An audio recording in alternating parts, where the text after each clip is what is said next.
because the way this thing works usually is that what you do is you have the participants that have been waiting in the ante room, in the ante chamber, that are now streaming in. And as I mentioned, in principle, there are 280 people registered. How many of them show up is about, you know, the Brussels rule is about 65, 35. So we're waiting for a few people to come in. It's about up to about 100. I think the panelists can see that, and then we'll wait we'll get started. Excellent.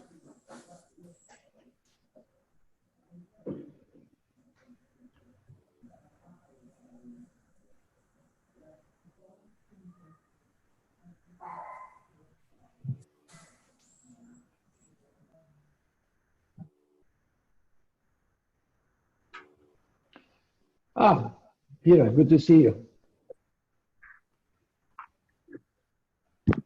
Can you hear us? Yeah, I can hear you now. Okay, very good. So you can hear us well. All right, just want to make sure that we're all connected. So everybody's here. So let's get started then. Thank you very much all for coming to this webinar. I mean, this is kind of the life we live these days. We live in webinars, not meetings. This is the subject of the day is the 2030 target. And it has a subtitle, public consultation. Initially, the initial thought was the fact that there is a public consultation going on, so we wanted to talk about that. We then realized that we didn't want to get you all into the details of all the elements, which is a fairly thick public consultation document. So we thought that we'll just get into a conversation, because in most of these meetings, people make statements and make presentations, and in general, you end up not having a discussion. Now, climate neutrality, for just as a quick recap, put forward in 2018 was the Green Deal, concretized in December 2019. Now, one of the key elements, of course, is the 2050 neutrality. Now, this 2050 neutrality implies that we will be doing a lot more in what's left into 2050 than we've done in the last few decades, 4 decades, which means a very accelerated decarbonization. I don't necessarily know all the figures, but all I know is also that the shorter the time, the more steep the curve, and that becomes unreasonable at some point. So I think that what we're looking at is an effort to rebalance, and an effort to come up with a climate target for 2030, which is more stringent than the 2030 minus 40% that we have right now, and in order to have a more gradual and more realistic reach in the 2050 target of net zero. We started with the target with the inception input assessment, and that inception assessment was put forward in March. There was a feedback period, and now there's a public consultation. In the feedback process, which lasted until April 15, there were the long and the short of 1,093 feedback. I am not sure how that stands in the grand scheme of feedbacks. I don't have that history, and maybe I should have looked at it. We all know that how many hits people get on websites and so on, but in the case, I don't know, but I suspect that it is a large number. On March 31st, the Commission launched the public consultation to June 23rd. Like everybody else, probably a lot of people around this table or around this Zoom, preparing for our input into the public consultation. Today was the deadline for the amendment to the climate law in the ENVI committee to be voted in September. The report for Ms. Guteland has multiple elements. The 2030 target is 60%, the budget. I am a child of the Kyoto Protocol to some degree, so when I hear budget, my ears go up right away. So quite an interesting time. The Council continues working on its position, and now we're switching to the German presidency very, very shortly. So with this background, we've assembled a group of panelists that are very known to all of you and very knowledgeable and people that have something to say about this topic. Adam Gibor Czertowicki, who's the Deputy Minister in the Polish Ministry of Climate. He has been part of the Polish team dealing with climate change as long as I know, and I've been around for a while. You know, he's played one of the key roles in the COP in Warsaw and before. Peter Liese, the European Parliament member in the ENVI committee, CDU member, and he is, I'm told, a medical doctor, which I didn't know. So Peter, there's something new that I learned today. Monika Morawiecka, CEO of PGE Baltica, part of the PGE Electricity Group in Poland, former director of the strategy department in PGE, now responsible for construction of the first offshore wind in the Baltic Sea. Daniele Agostini, head of low carbon and European energy policies in the Enel Group, broad responsibility, policy analysis, and corporate position for the 30 countries in which the Enel Group operates. Used to do a lot of travel, now it does a lot of Zoom, I think, Daniele.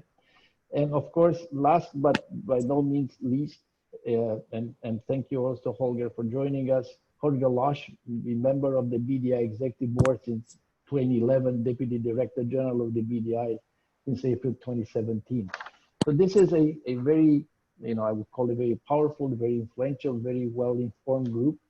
The way we chose to do this is to kind of go and ask a first round of questions, first and second round of questions, then give the opportunity for discussion among you. And those people that are on the as participants, they for the moment have no video or no sound. We have godlike powers. People will have to raise their hand, their electronic hand, and we'll see them. And at that point, they'll be given the right to come on video and audio and ask a question. We'll urge people not to get into very long statements, but rather get to the point and ask questions. So I'll start with Adam. Adam, the European Council is working hard on this. Can you describe what is the work right now in the Council? Is the Council ready for September with regard to the climate law proposal? Is this something that is moving forward? It's always a little bit of, you know, kind of tea leaves, and we try to read the tea leaves. How would you characterize that? So I think that, you know, in the strange times where we're going through, I'm actually surprised at how efficiently the discussions are moving forward in the Council, and you know, member states sharing their thoughts on the main issues in the proposal.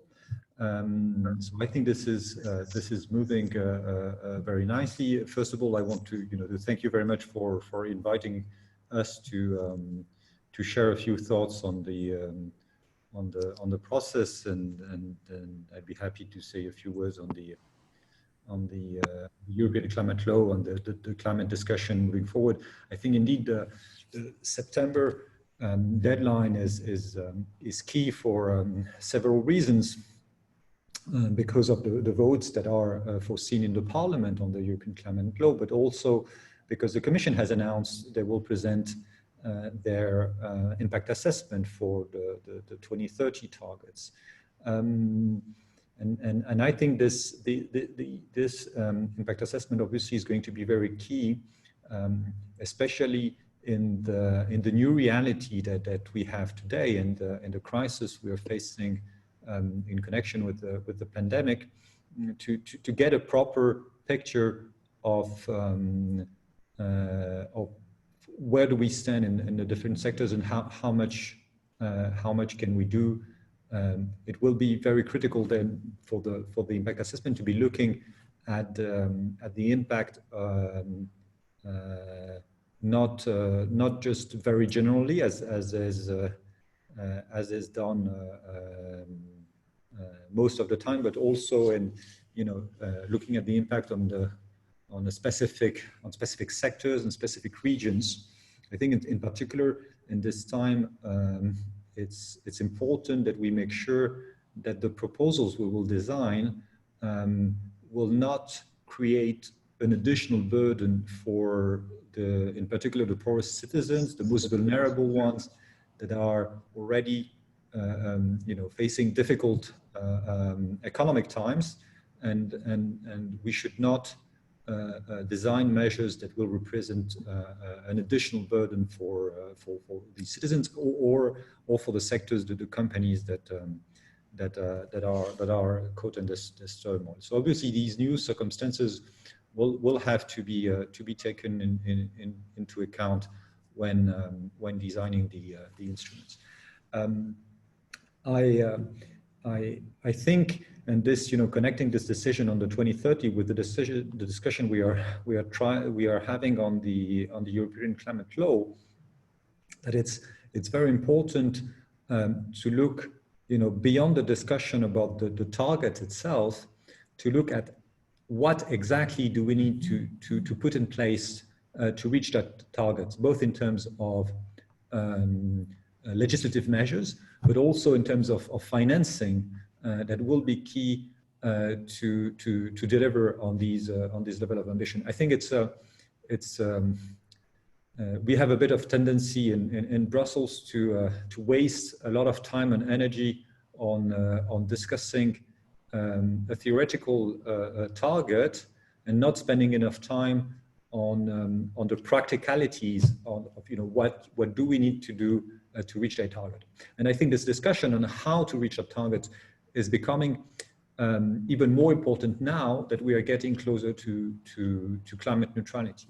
Because when you're at the very beginning of the road, you can assume everybody does something different in their own member state, and somehow you'll be able to reduce by 10% or 20%. But once you get into the higher percentages, it's very difficult to do something unilaterally in your member state without having a coordinated action at EU level in terms of, again, innovation, standards, financing for these actions. And in order to get to climate neutrality, we will also need to be looking at actions across all sectors, obviously. So that is obviously a big challenge, and I don't think that we can reasonably say, if we want to get to climate neutrality, that reductions in that sector can wait for later. We really have to look at what needs to happen. The pace at which we evolve in the different sectors may be different, but I think we cannot assume that we can spare the efforts of reducing emissions in any sectors. We really need to act in all sectors.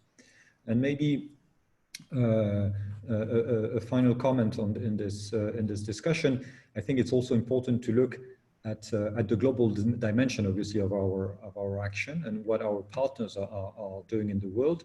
It is in particular in the context of the say the stringency of the measures we want to take.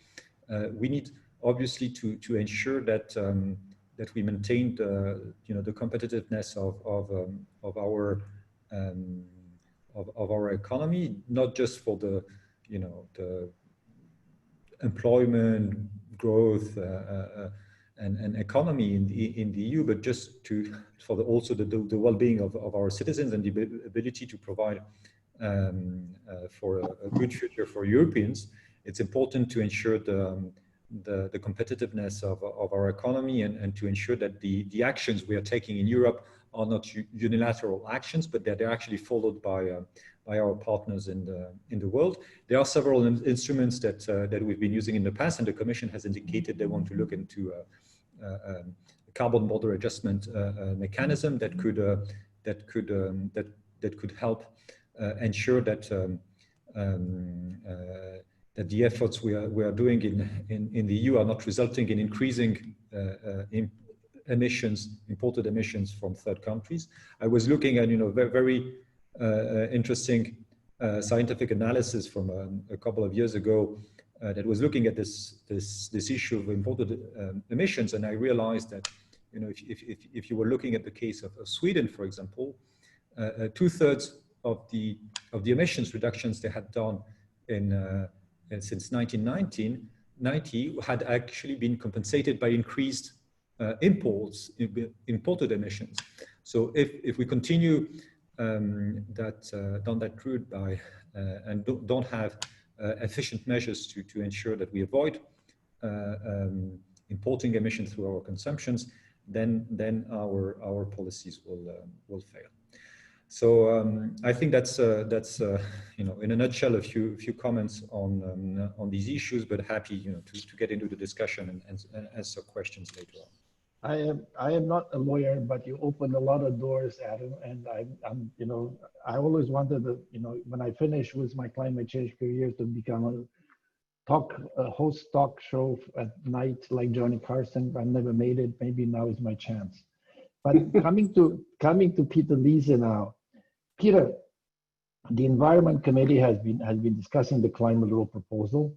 Now, the one thing that fascinates me is the fact that you've got this 2030, 2050 play that has to come into somehow, whether it's going to come as part of the law, is going to come up as amendment. But the question is this enough, having a 2050 target, or do you need to have budgets? Do you need to have intermediate targets, sectoral targets? How do you think the Parliament will be ready by September, October? What's your reaction? Because this is, look, we've met in the past, and I've known you since I've been in Brussels, where I came for 6 months, and I've been for 10 years. So you know where the bodies are. You've been around this file for many years. Peter. Yeah, thank you very much for the invitation, and hello everybody. If you allow, I would start by referring our topic to the biggest crisis that Europe ever experienced, the Second World War, the Corona pandemic, because we cannot decouple the two debates. But of course, I'm not for an easy answer, but I think we should all discuss what are the real consequences now. We have the biggest economic crisis in Europe since the Second World War. And I think people that say, oh, we have this crisis only because politics overreacted on the virus, that's the debate now in Germany at least, I guess also in some other countries, they are completely wrong. We have a very dangerous virus. When I was in Brussels for a longer meeting, I came to the Parliament 3 weeks ago for one debate, but the last normal meeting was in the 10th, 11th of March. We all spoke about Italy. Nobody spoke about Spain.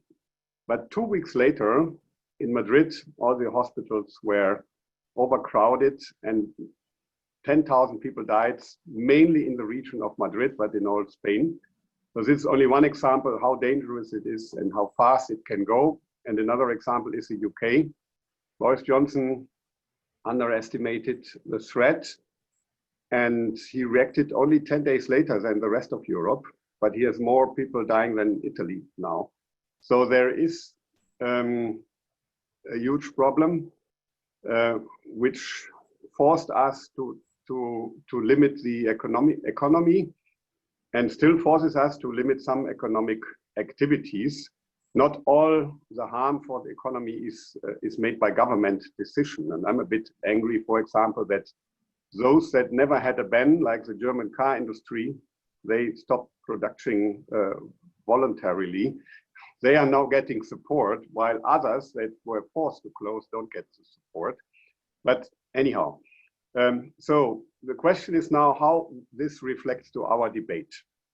And I think for me it's clear, and here I guess I'm together with Mr. Lösch from the BDI, that we should be even more careful now putting burdensome legislation on industry. So when we speak about climate, we need to do it efficiently and with the least possible burden. And over-ambitious targets are also to be treated very carefully, because we are in a huge crisis, and we may kill some of the enterprises that just survived Corona, but they are in difficulties, and climate policy that is not respecting economic needs may kill the rest of the economy. But on the other end, what is also very clear, we need to listen to science in the corona pandemic, and we need to listen to science when it comes to climate. Trump and Bolsonaro are the worst examples. They are no role model for anyone in corona and in climate policy.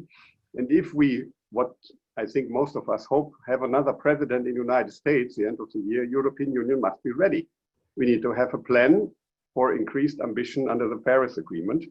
And at least in my country, and I guess in many others, we have public support for this. There was a survey that the majority of Germans still think climate change is a bigger threat than the economic crisis or the coronavirus. And unfortunately, I cannot say that they are wrong.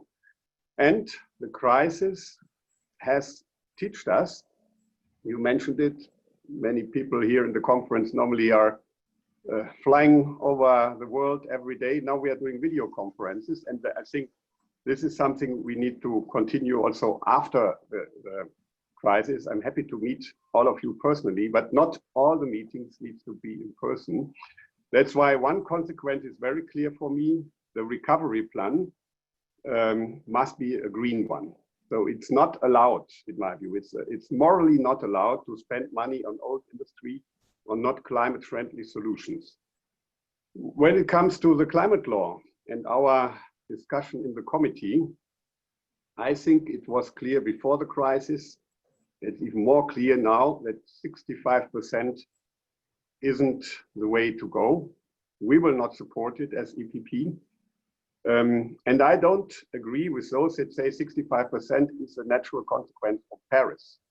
So first of all, in Paris, we notified the 40%, but even Jutta Gutteland argues that to reach the 1.5 degree target, Europe's contribution needs to be 65%.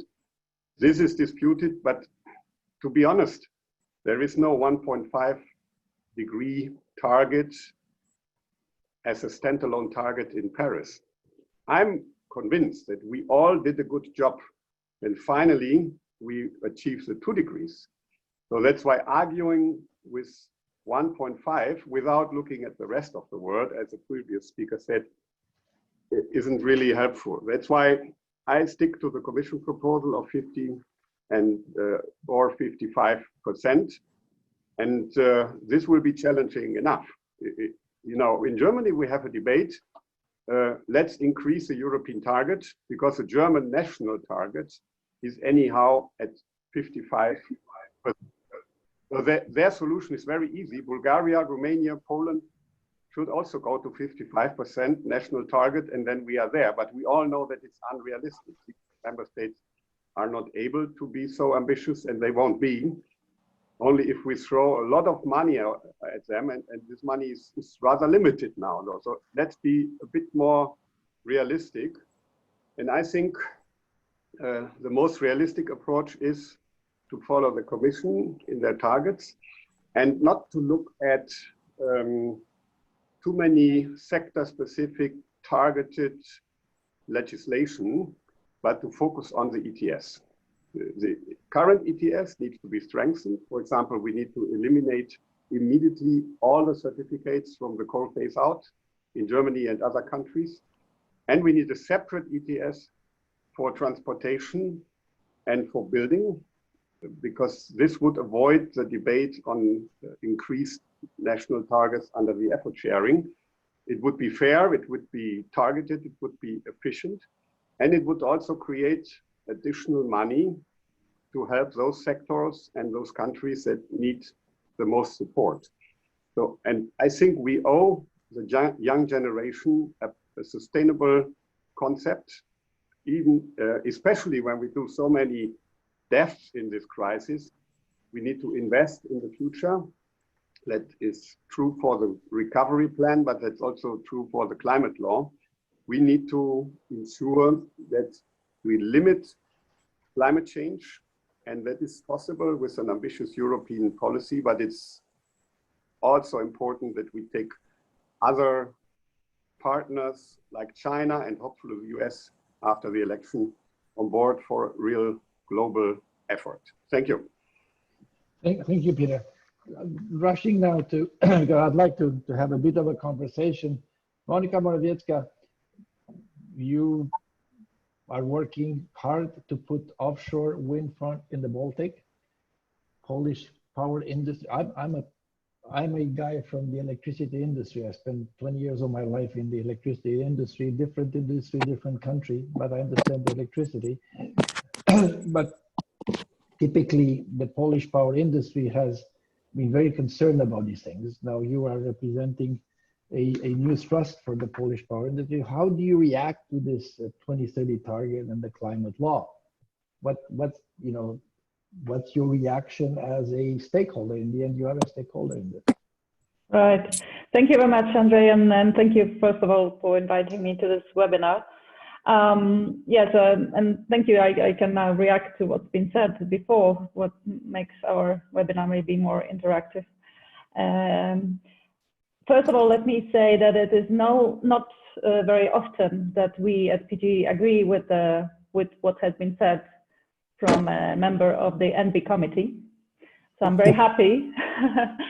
I'm very happy with what I heard today from Peter here, because we largely share the views that have been just presented, maybe with some, of course, deviations from the details. But well, first of all, let me just briefly start from the top. I'm representing a newly created subsidiary within the PGE group, PGE being the largest power producer in Poland, and heavily coal-based, as the whole Polish power mix is still, unfortunately. And we at PGE have communicated already quite clear strategic direction, which is unequivocally going away from coal within a rational time frame, I'd say, and that is before 2050, for PGE at least, for our fleet, and heavily investing in renewables. And this side of heavily investing in renewables, I'm representing with our offshore investment. This will represent quite a big chunk of a current total ambition of the Polish government to have at least 8 gigawatts installed capacity in offshore wind by 2040. I'm looking here at Mr. Czetwertyński. Hopefully this target will be raised, because I think that the potential might be a bit higher actually. But out of these 8 gigawatts current ambition, PGE is developing, PGE alone is developing 3.5 gigawatts of offshore wind. And the first of these farms are able to come online in the next 6 years. So we do have a clear strategic direction. What we are afraid of really in this transition, which we are planning for and we are determined to achieve, is really almost just one thing only, and this is financing available, especially for a company like ours, because we have 2 challenges at the same time. The first challenge is keeping our coal fleet until it's able to be closed from strategic point of view, meaning security of supply point of view, keeping it alive, and having this burden of higher CO2 prices is not making it an easy task. And at the same time, investing huge amounts of money, because we all know that renewables are really capital intensive technologies, even, of course, although that we have technology on our side now, meaning the cost of these technologies have gone down quite significantly recently, and it is becoming affordable for countries like Poland to invest in those technologies. And this is primarily why we have made such a big shift really in our strategic view, that it's no longer, we've always been saying to ourselves and to the world, we cannot afford to invest in renewables, they are too expensive. Now we can say we cannot afford not to invest in renewables. So that's a complete change in perspective, thanks to the technology development. So coming back to the climate law and the Green Deal and all of that, I fully agree that first of all, we definitely need to take into account the COVID situation.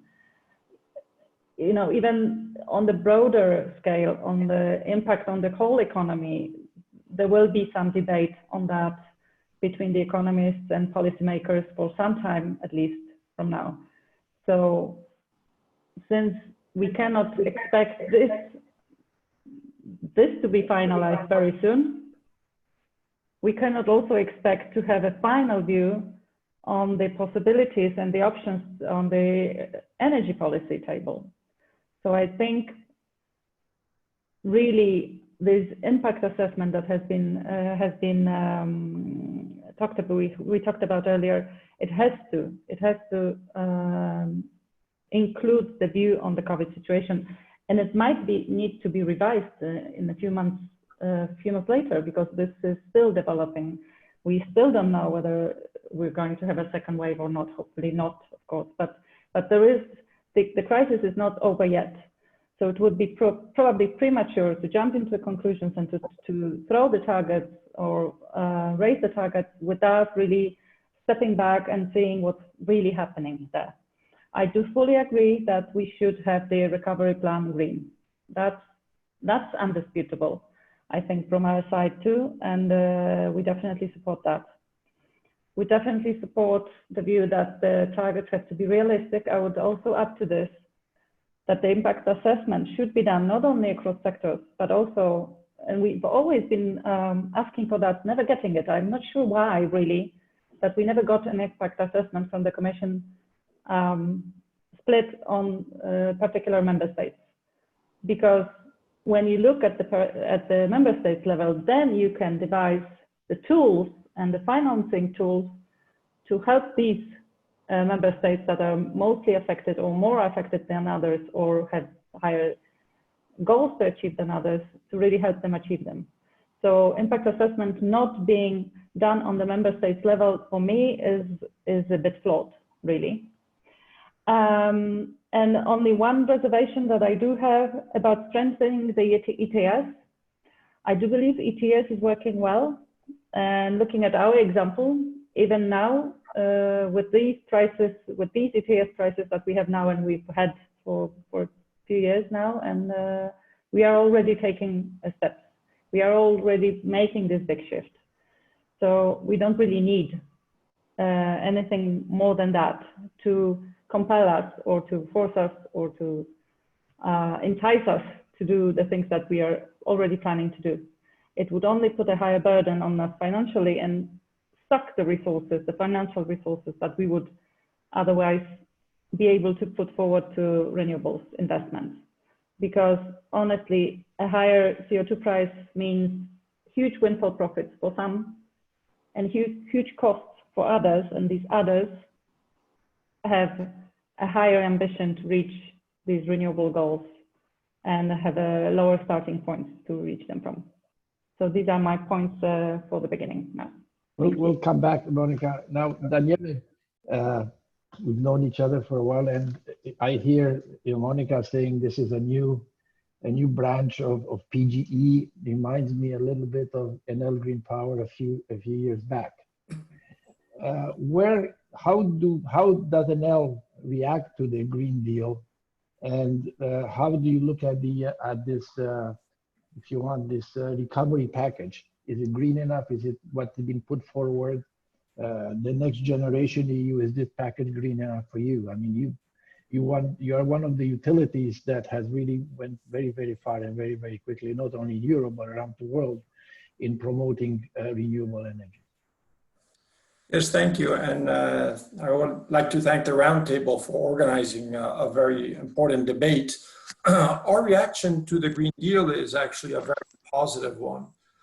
It's positive mainly because our expectations is that things are going to happen quicker than anybody thinks. It's just going to be increasing acceleration of the rhythm and the rate of decarbonization. If we look at the past 10 years, this it's always been accelerated and upgraded the targets. We never went back. And we see an acceleration because more and more people start to see a convergence of different policy areas in terms of how quickly we need to go to zero emissions, not only to decarbonizing, but zero emissions. And it's areas like air quality. We've seen a big push of air quality considerations in decarbonizing transport. We've seen a big push at decarbonization from security supply issues. We're today seeing a great push from the economic dimension. So in that sense, we very much welcome the Green Deal. We think, as I think Adam very rightly put it, we can't just focus on where we need to go. We all know we need to go to zero by 2050. It's how we get there. We actually think that the increased ambition is welcome. There are, of course, it's a question of finding the right path. And when we look at the economic recovery plan, we think it's a good one. It's going in the right direction. However, more and more often, financing is an issue, but it's not the only issue. Today, if we look at our significant renewable investment plans, they are being bottlenecked, for instance, by slow administrative procedures and permitting. You cannot have renewable energy plants that need a 5-year permitting process if we are accelerating at the scale at which we're accelerating. The other big bottleneck is infrastructure. Until recently, we could live with today's infrastructure, but today, the scale at which technology is changing and renewables need to get deployed require a leap forward in the way we deploy our infrastructure and the way our infrastructure works in terms of digitalization.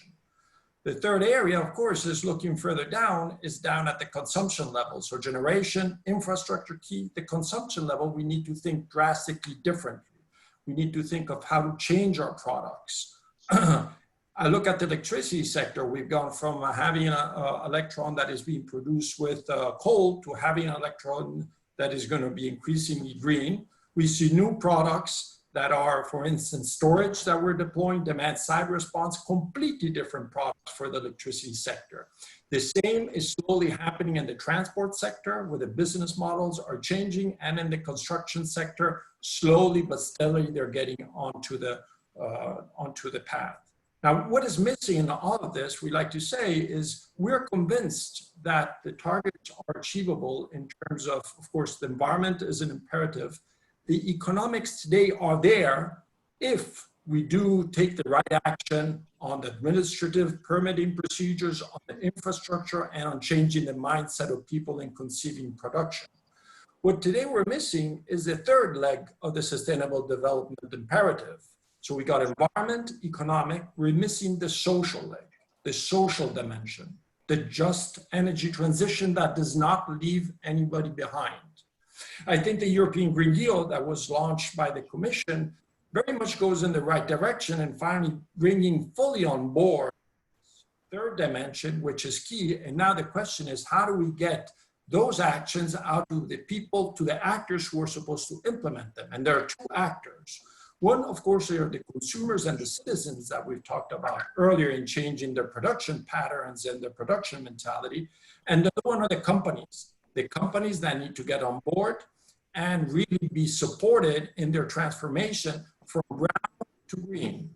We cannot talk anymore about creating green jobs. We need to make sure that the brown jobs are converted in green jobs.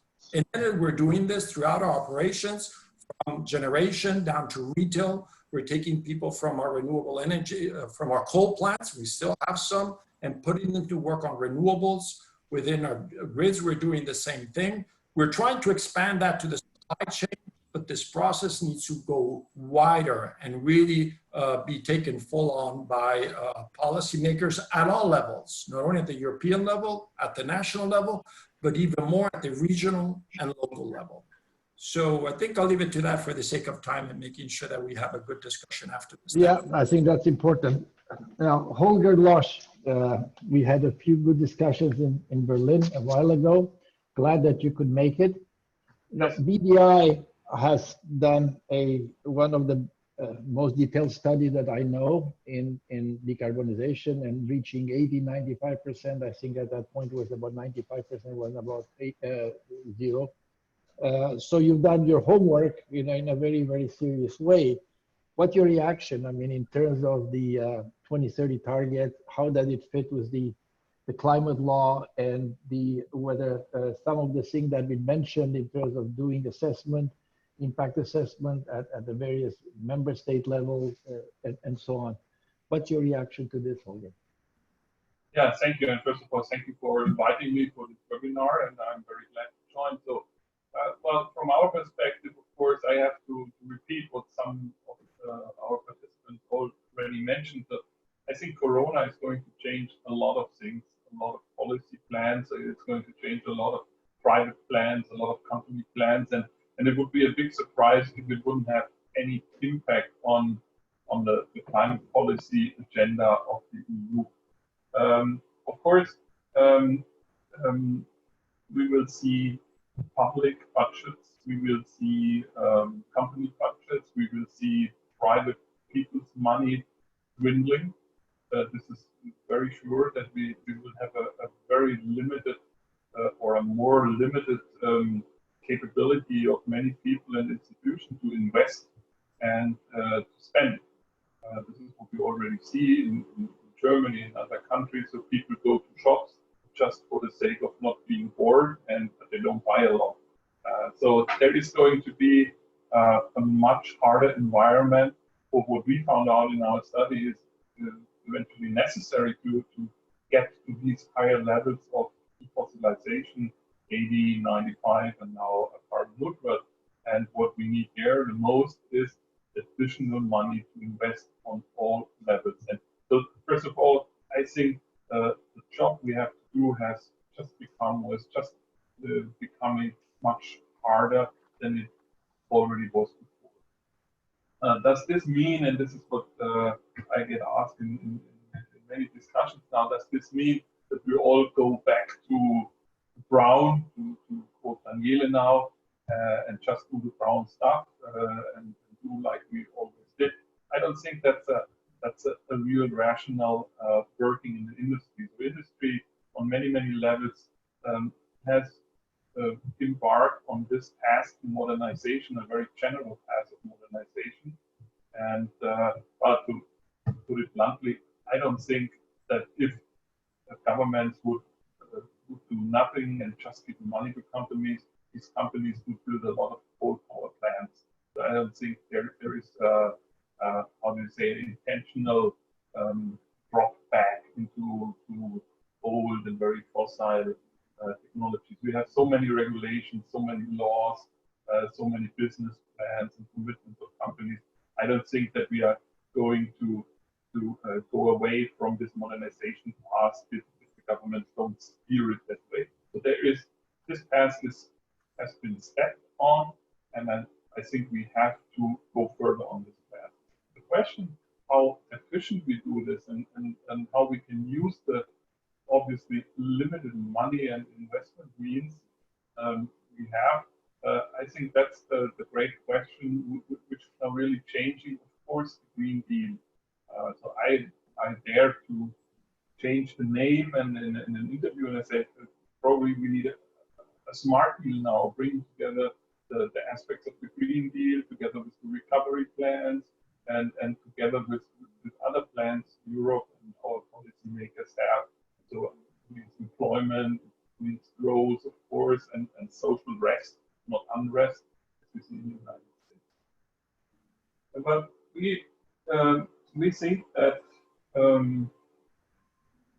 it's probably a new game, and probably, I would say, I'm not very sure if raising the bars now from 40 to 55 or even 65 should go without a very, very careful impact assessment in the light of what is now happening to our economies in the light of Corona. I'm not sure, or I'm very sure we haven't seen yet how deep these things are going. We haven't seen yet how much this is doing to employment. We have some calls from small and medium-sized companies, and there a 2/3 majority says they are expecting 10 to 20% employees less at the end of the year in their companies. We have 45 million employees in Germany. I just don't want to calculate this for the whole of Germany. So there might be some more difficult times ahead, and I really would what Adam said. We have to be very careful, but we don't have to stop and go back on some ways. But we have to look where we put the money best. So raising bars or displaying even more flashy targets has been a mean of German and European politics for many, many years.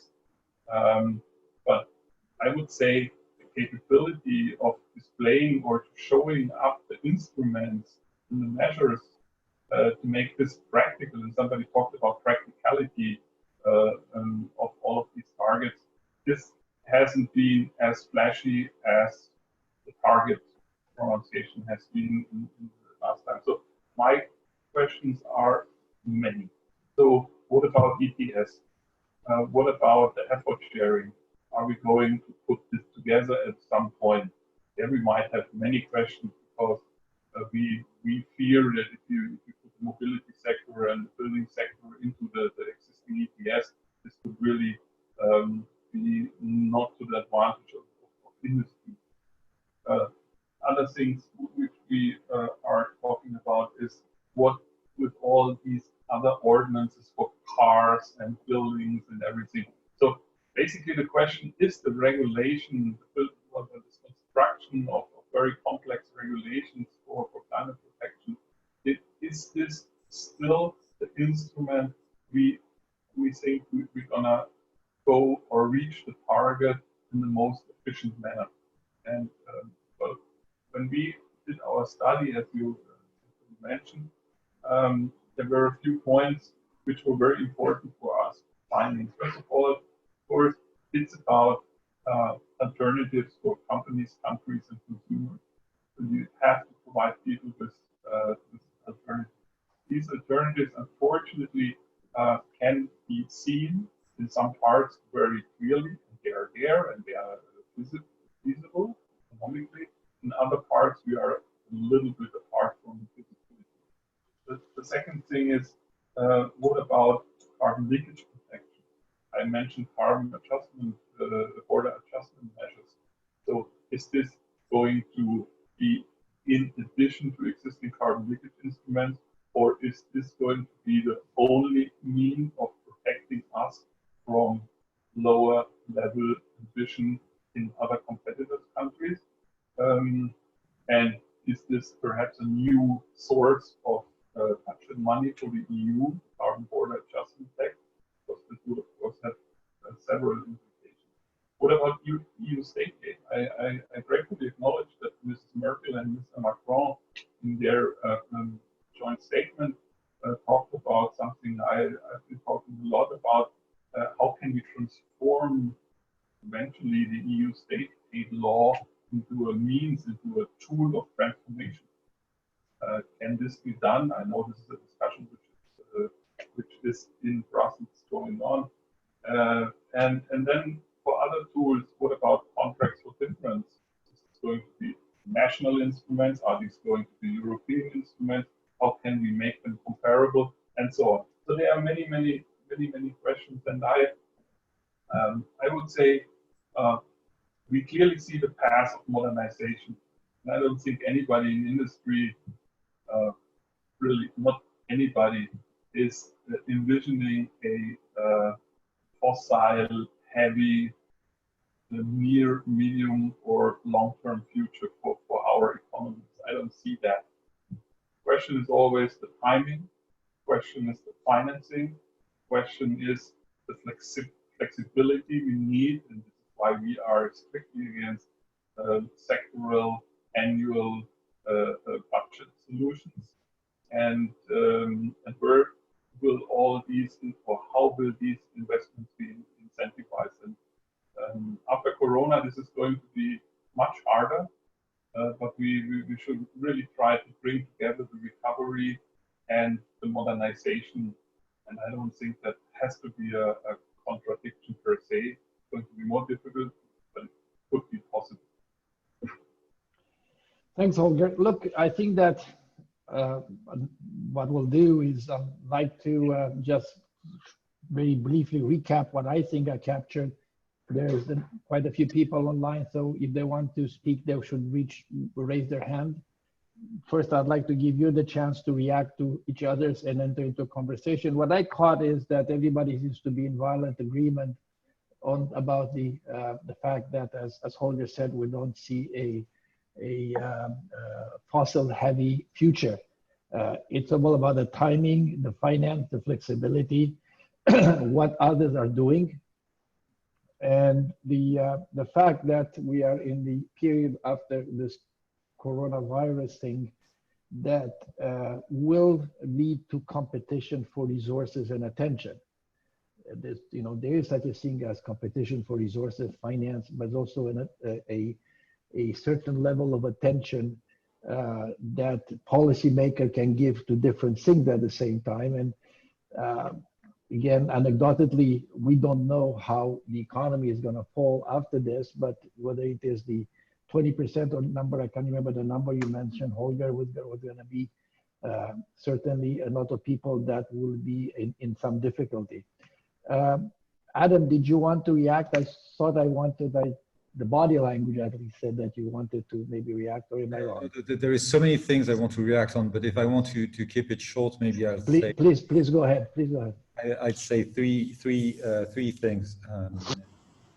It's one of the disadvantages when you speak first. You realize that after the others have spoken, that you have forgotten a major point, and your silence might be misinterpreted. And I'm thinking here of the green recovery discussion, so I just want to underline that this is also an exercise that we've been looking at in the Ministry of Climate. How the investments that we need to undertake for the transformation of our energy sector and the transformation of our economy can be implemented quickly and can provide an answer you can provide an additional economic impulse in these difficult times, and how much there is of a synergy between the two efforts, the need for recovery and the need for transformation. So I think we are there fully aligned with that general reflection here. Two other points. First, on the discussion about at which speed we are moving, and the fact that we are in different situations. I made a short allusion to that, and then Peter commented also on the discussion that is happening in Germany. I must say that actually, when you look at the figures, it's not. I don't want to be doing finger pointing, but you mentioned Romania, Poland, or Bulgaria. It's not these countries that have the least reductions. Actually, these countries have some of the highest reductions in Europe since 1990. But there are some countries in Europe, in Western Europe actually, that have even increased emissions since 1990. So if you want to keep that logic of everybody has to reach the same line at the same time, and then I think that it's other countries that are in a much more uncomfortable situation in this regard.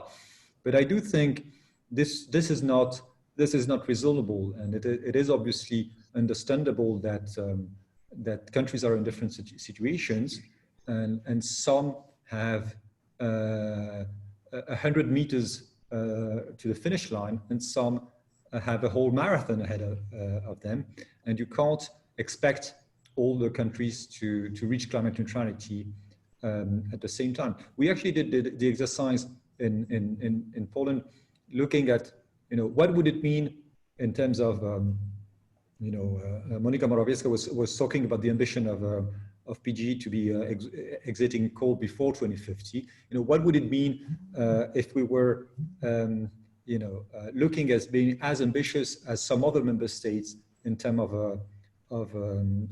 coal. You know, if we were as ambitious as France in terms of speed at which we exit from coal, we would be exiting from coal in 2700. If we were as ambitious as Spain in exiting from coal, we would be exiting coal in 2100.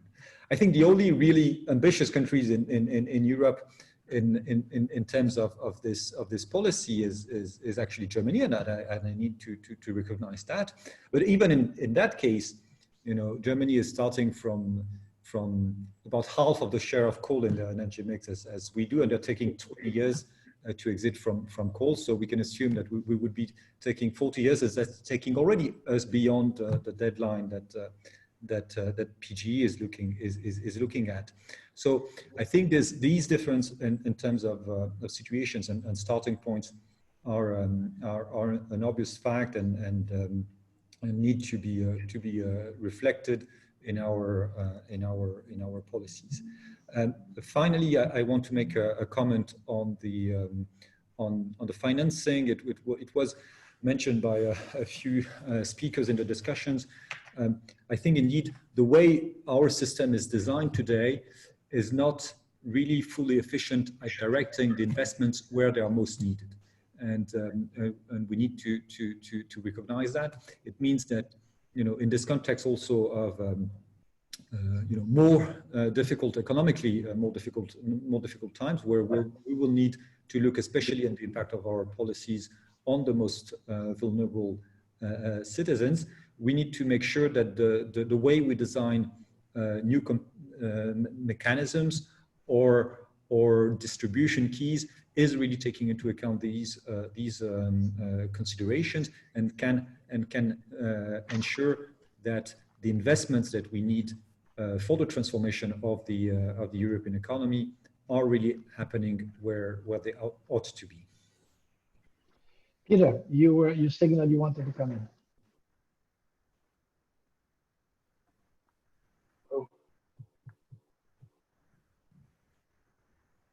You're muted, Peter. Peter, you're muted. Sorry, there you go. You can hear me. So sorry. I want to make a more clear what I think is the most important question, and anyone around who knows the answer or knows somebody who has the answer, tell me. The question is, what are the real effects of crisis on the climate policy? Because we have different effects. First of all, we have a emission reduction never seen before. I don't know if anyone has figures. We will have also a different life after Corona, less travel, more video conferences.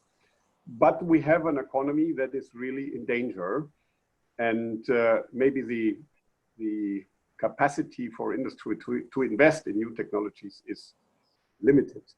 And I don't know, the Commission has to take that into account. And I disagree with the friend from the Polish electricity company that we need to do 3, 4, 10 impact assessments. So clarity is also important. The decision needs to be done soon. Unfortunately, the majority in the ENVI committee thinks we don't need an impact assessment. They know already that 65% or at least 55% is the right answer. I disagree, but cannot wait for another year. We need all the brains should be put together to see what are the real effects of the crisis. And then a reaction on the previous speaker.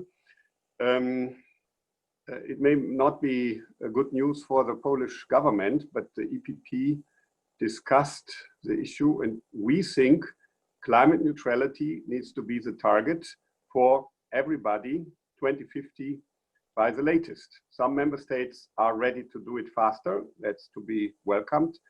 But 2050 is the final date for us. And, you know, I see the challenge for Poland. That's why I strongly disagree with those that say for the 2050 target, it's for the 2030 targets, it's easy. We just need to take care that Poland has the same ambition than Germany. That is unrealistic. But 2050 is a long time, and climate neutrality is a must. And when you speak about Eastern European countries reducing their emissions, the main reason why Germany did it in the years between 1990 and let's say 2018 was the same reason that we overcame communism. Communism is the most inefficient form of the economy. They produce a lot of emissions and not really quality goods. And the reason that we overcome communism is an advantage for Germany, but it was also an advantage for many Central and Eastern European countries. When we look at the future, we need to be more forward-looking.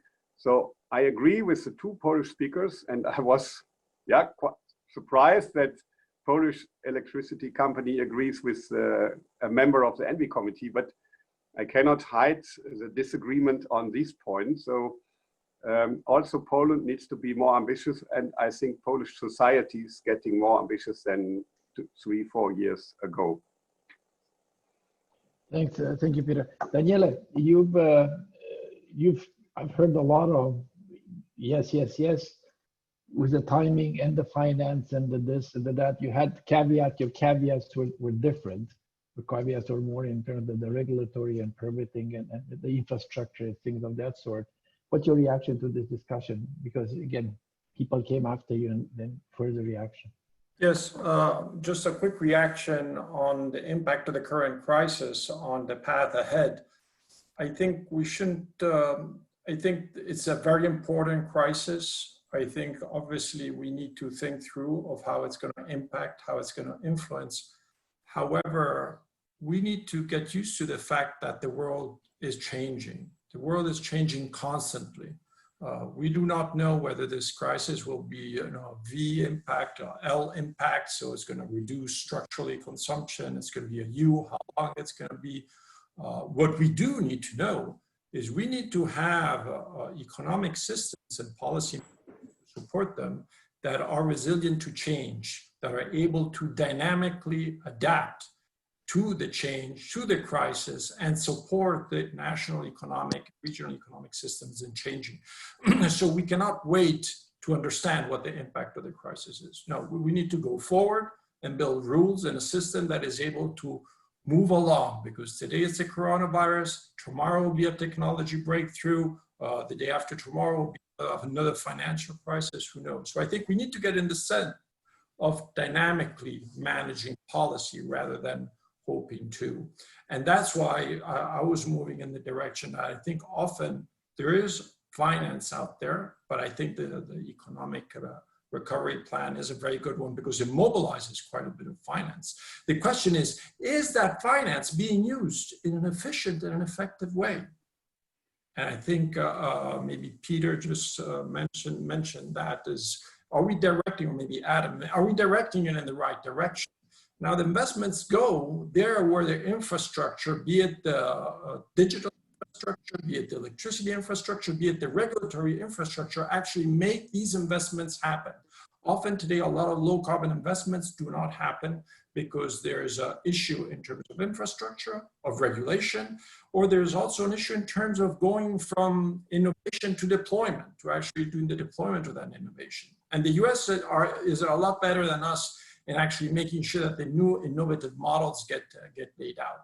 So I think in order to make sure that that these investments to come out of the crisis are actually a long-term investments for our future, we need to make sure that the supporting system, the supporting policy-making system, and I include again the administrative, the innovation and the regulatory, are fit for the purpose of dynamically managing changes, including crises like this one. Listen, I will go to Eva Krukowska because we have two polls now. I bring in the third poll in. But before I do that, I want to go to Holger and Monika, because basically, Daniele, you're saying, okay, there's always going to be another crisis. Some people will say, don't never let a good crisis go to waste. But the point you're making is there's always going to be another crisis. We got to do something. These guys are saying, yeah, okay, but you know, I mean, kind of going at 65% now is just not going to work. How do you react to this discussion, Holger? Because there's obviously, you know, everybody said, yeah, in the long term, we're all brothers, and in 2050, we're all brothers. But before we get to 2050, I don't know how you say this, the saints will kill us before we get to God. Yeah, there's another saying, in the long term, we are all dead. I think this is what I meant with timing. Of course, we all know where we want to go, but we have to acknowledge that there is a way we have to walk on to get there, and this way is having difficulties. And I would agree with Daniele that it's very much a question of, are we having the right form of regulation, the right way of incentivization? Are we technology open and market-minded enough to accept that some people go on paths we might, for some reasons, not like, and perhaps we see them succeed, fine. Perhaps we see them fail, fine, also. So I think that this is a very, I think what we do is too much driven from the perspective how we envision in detail a technology future to happen. But there are different ways to get there, and I think we should accept that. I want to emphasize another point. In my view, we are focusing too much on only on the electricity. Germany's Energiewende is by large just a electricity wende for this time being, and I've been very active in promoting to look at the other 80% of the primary energy consumption we have, which we today feed with oil, gas, so with fossil fuels, and we imported it. Germany is importing 90% of this 80% molecules we need for our primary energy consumption. And I don't think this is going to change 100%.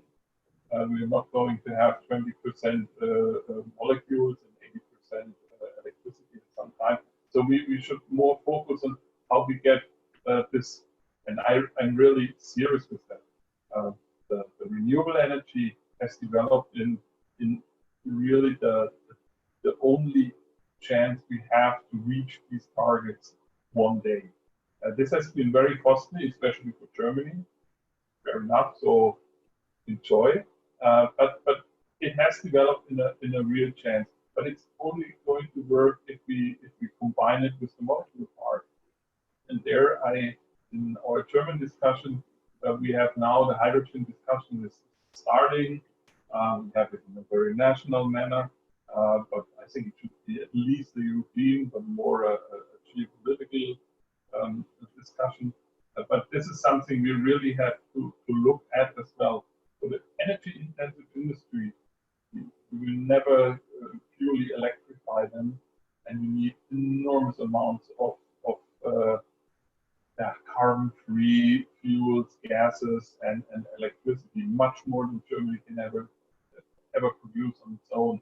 So this is something we really have to take into consideration and not only look on this. For me, it's really too much look on the electricity side only. This is something I think the European Commission has started to look at, but it's the larger part of the river molecule part. Monika? Yes, thank you. It's just very briefly, because I know we have some questions from the audience, so we should probably get on with them. But again, on the coming out of the crisis, I do not share the view that it's either this crisis or the other, and it's always be a crisis, because this type of crisis we haven't experienced in our lifetimes sitting here. So I think it is an unprecedented crisis, and it has to be dealt with accordingly. So I do think it has to be taken into account, definitely. And it will, whatever we say probably here on this webinar, it will be taken seriously.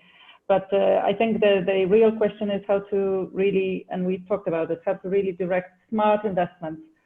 Smart meaning the ones that do not contribute to worsening, but contribute to recovering.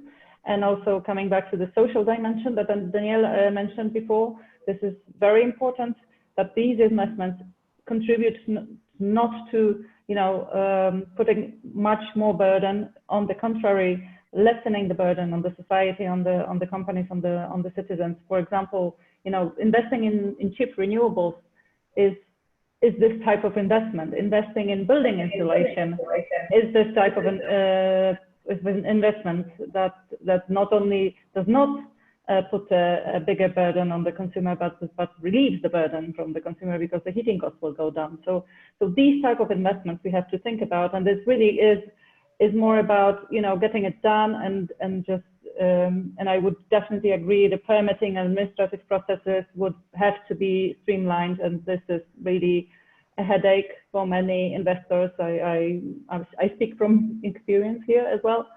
So it really is a question of doing the right thing, and I think the Green Deal and the recovery project package is putting forward good proposals in that. Let me go to Eva Kukowska from Bloomberg. Eva, did you want to unmute yourself?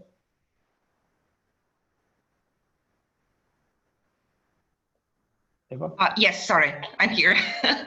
So, hello. Basically, I have two questions. The first one would be to Peter Liese. I just wanted to ask you, Mr. Liese, if you really believe that creating new markets will be easier than renegotiating the principles of burden sharing. I understand that the CDU-CSU bloc is in favor of other countries doing more when it comes to the new targets, but I was just wondering if it's a viable option. And my second question would be to Holger Losch. And I wanted to ask you about the German presidency. What role do you see for Germany as the new presidency of the EU? It seems that you're urging caution, and I was wondering whether the industry in Germany is in favor of doing less than originally envisaged in the Green Deal because of the crisis. Thank you. Peter? Yeah, thank you, Eva, for these two questions. And I have the courage also to touch on the second one, because what the industry wants, Mr. Losch should answer, but what the role of the German presidency is, I think it's very clear. Angela Merkel made her statement at the Petersburg dialogue when we already knew that we are in the corona crisis and we have economic problem, and she applauded to the proposal of the European Commission for the Green Deal, which means the German Chancellor supports. There is some tension in the German CDU-CSU group in the National Parliament, but they also agreed on a paper to support the Green Deal. The only question is how to get to the higher ambition.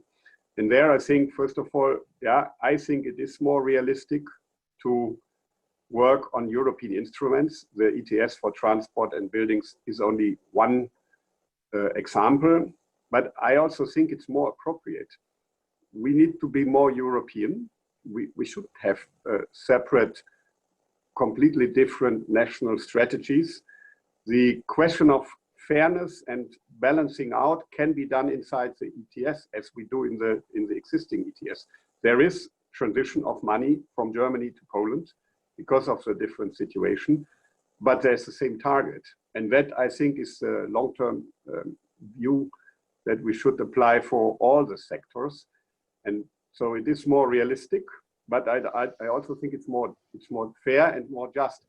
And the last word to the German presidency, I know Ursula von der Leyen and I know Angela Merkel. And I'm completely sure that they talk a lot.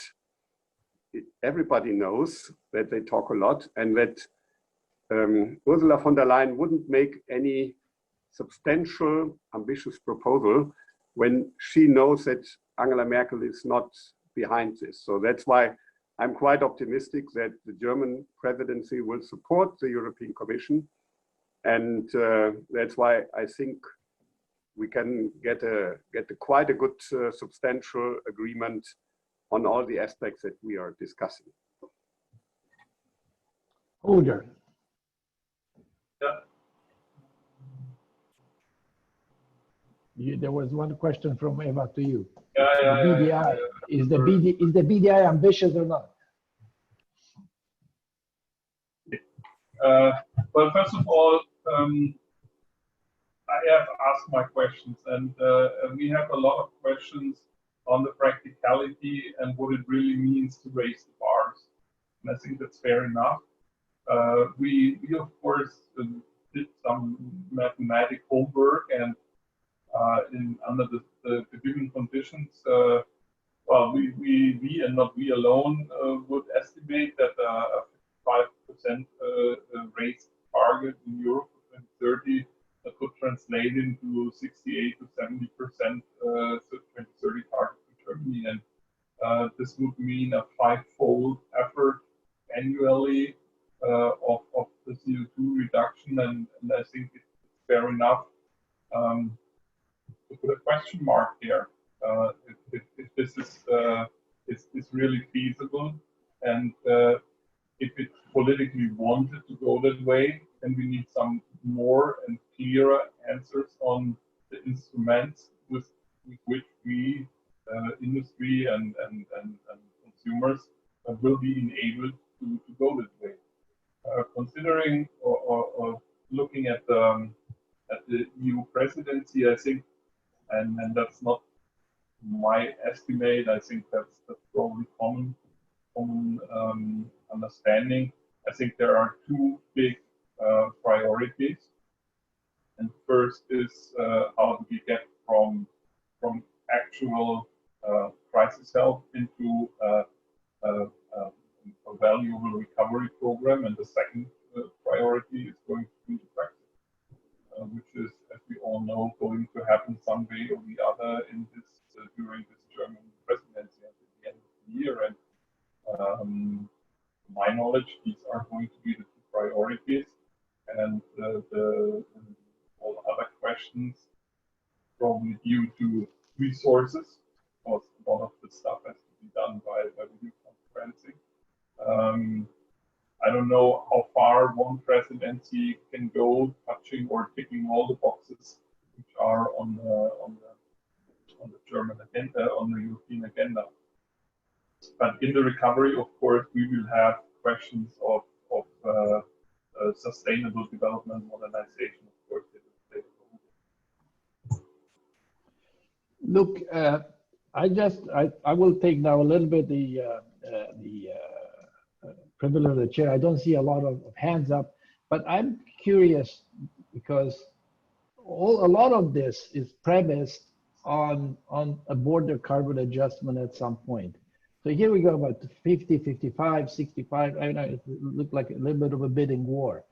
Now, isn't this very, how much in the council, how much in the parliament do you have a certainty that you can deliver on both? Because people are going to put these things together. So is this a conditioned precedent, as they say in contracts, or is not? I'm from the council and the parliament. Peter, what's your reaction? I mean, to me, I've heard many people in industry saying, yeah, but don't worry, the white hats are coming. The BCA is coming. We're going to be fine. How realistic is to have these two things? Are they disconnected? Are they connected? You're going to have to make a decision on 2030 right now, waiting for 2021 on the other one. How are these two things going together? Yeah, I'm not so optimistic on the border adjustment. I think it's a good idea, and we need to look at it. We need to examine it, but it will not be the silver bullet, because first of all, we don't know if it is WTO compatible. We don't know how third countries will react. So maybe China will bring us all the steel that is produced environmental friendly and say, we are better than you, so no tax for this steel. The dirty steel they will produce, send to other countries or use in China.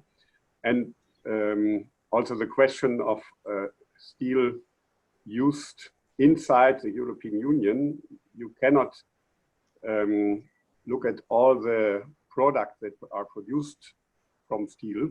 So we can look at it for some products. We need to do it careful. And to answer to Mr. Löff's question, I think in the end, when the border adjustment fully applies, we cannot do free allocation at the same time. But we cannot definitely get rid of the free allocation before we have a WTO-proof system that it really protects our industry. So we cannot put an experiment to our industry and say, okay, we abolish the free allowances and then let's see if the protection works in another way. So this is all not so easy. And that's why, yeah, in an ideal world, we could go to maybe even 60%. I still doubt 65% because this not only affects industry, it would affect every private household, every car driver. So I think we need to be careful. But even in industry, in an ideal world, we could be very pushy and say, restrict this target and then a border adjustment. But I'm not 100% sure that it works. So let's look at Commission proposal and let's maybe try with 1 or 2 specific products and then go step by step. Any reaction from you, Adam? Well, I can confirm that indeed I think it's likely that, and that's what the Commission announced as well, it will do to progress step by step on the carbon border adjustment, and therefore it cannot be a silver bullet in the sense that we will not have an instrument that applies to all the sectors, to all the products starting in 2021, which we should have if we would want that to be an effective measure to protect our industry and to ensure the efficiency of our climate policy. So we'll probably need to be looking at a wide array of measures. I don't think that you need necessarily to exclude or that you can assume that free allocation and a carbon border adjustment are incompatible. You can design a carbon border adjustment mechanism that would be just on the delta between the amount of emission that is compensated by free allocation and the actual amount of emissions embedded in that product, and that would be WTO compatible and would be a carbon border adjustment. Obviously, it would be only on the delta, not on the full amount of carbon embedded in the product. But in theory, it's possible to design such a carbon border adjustment measure. I also wanted to comment once more on the fact that we need all to move at the same speed or different speeds. I think it's a very important element in that discussion. Indeed, is because it's a bit the impression I get sometimes when I hear some of these comments, like we need to all cross the finish line at the same time. I get a bit of the impression that some of the intention behind is to say, okay, I can wait and do nothing, do no reductions for me, and let the other run and do the reductions that are needed. And I think this would be obviously unfair. And if you continue, in the same way that that we have done the allocation of effort, it's already pretty easy to calculate what the different targets would be in the non-ETS sectors for member states, and you already know today, that raising the targets to 55% in the EU means a target in the ESR for the member states with the highest GDP of 65%. That's what it means. I think that we are getting towards the end. There's a couple of questions that maybe somebody wants to pick up. One of them is about ever international linkage and going back to an international connection with international credit. Is there a point especially as we start thinking about carbon neutrality. Is this still an option? That's one question being raised. I'm not sure if anybody wants to pick up. The second thing that if anybody wants to pick up, and this is a little bit unfair maybe, but the first thing that you see people wanting to do, they want, coming out of this coronavirus, and, we've all kind of missed going and having a beer with friends and what have you. But the first thing that you see people wanting to go on vacation. And they want to go on vacation and get on the plane and go on vacation. That's pretty much what people want to do. I mean, it's reality. Daniele, I can tell you, I'm going to get on the first bloody flight to Rome and go back to Italy if I can help it. Now, so are you so sure that this decrease, which some people estimated at 20% decrease in emissions as a result of this crisis, is this, if we reach 20% in such a crisis, what exactly do we have to do to reach a lot more than that? How is that going to work? Do you think that the population in Europe understands that? Daniele? Yeah. Or Peter, you want to go first? Yes. First, on the international credits, I don't think it's a good solution. I don't think it's a solution for 2050. It may be part of a compromise for 2030. Stretch the target too far, there may be no other alternative than to use international credits. But for me, it's important in the Paris Agreement, all parties have targets. So if there's a possibility for one other third party to do more than they have pledged in Paris, the first point should be that we ask everybody to increase ambition like Europe does. So we need a pledging process before Glasgow. No, Glasgow is 1 year later, but we need the pledging process as soon as possible all over the world. And assuming that we have a lot of room for maneuver, this is also a point when we come to aviation. The whole project of the ICAO, the CORSIA, is only based on the assumption that there are many, many stakeholders all over the world that are ready to do more than they pledged in Paris. But it's clear that that cannot compensate aviation. We need to use this space to increase ambition. That's one of my main concerns. And when it comes to 2050, finally, we need to be climate neutral in Europe. And that is clearly the assumption of the Commission.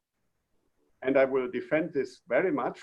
But on the other hand, it's true what the participant wrote in the chat. Some industry may not be carbon neutral by 2050. I think anyhow it should be a target.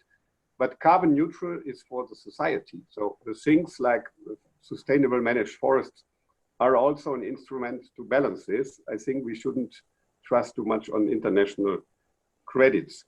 On your question on vacation, so first of all, there was a survey in Germany. I don't know how it looks like in other countries that is speaking a completely other language than you did. Only 1% of the citizens are even considering traveling outside Europe, and only 13, so 1/3, are considering to do their vacation in another part of Europe than Germany. A relative majority wants to stay at home, and the majority of those, a big majority of those that go for vacation will stay in Germany. Maybe that will change in 2 years. But I'm definitely sure that we will have more video conferences after the crisis. And I really enjoy this situation where I can have at the same day a talk with Mr. Tedros from WHO, who is in Geneva, my colleagues in the German parliament, they are in Berlin, my constituents here in North Rhine-Westphalia, and in Brussels. This is not possible without video conferencing. And that's an effect that we shouldn't underestimate. And also home office will increase, definitely. Sometimes you need to go to your workplace, but not 5 days a week. And there's a lot of innovation technology will involve, and people are much more motivated. Even homeschooling will stay. A friend of mine is a teacher with elderly students. For the small students, it's difficult. But he told me that he's already finished with the whole stuff until the summer holiday because his students are more motivated. They don't sit on the bus 2 hours a day. They have this time for recreation and for studying.